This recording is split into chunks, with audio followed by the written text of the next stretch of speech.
CBI मामले में जारी घमासान के बीच हुकूमत ने अपनी बात रखी। हुकूमत की जानिब से वजीर खजाना अरुण जेटली ने कहा कि जांच तय करना सीवीसी का काम है। सीवीसी की सिफारिश पर ही दोनों अफसरों को छुट्टी पर भेजा गया।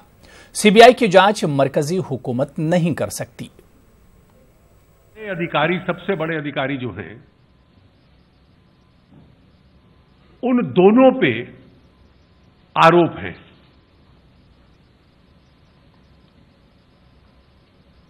अब इसकी जांच कौन करेगा, ये सरकार के अधिकार क्षेत्र में नहीं आता।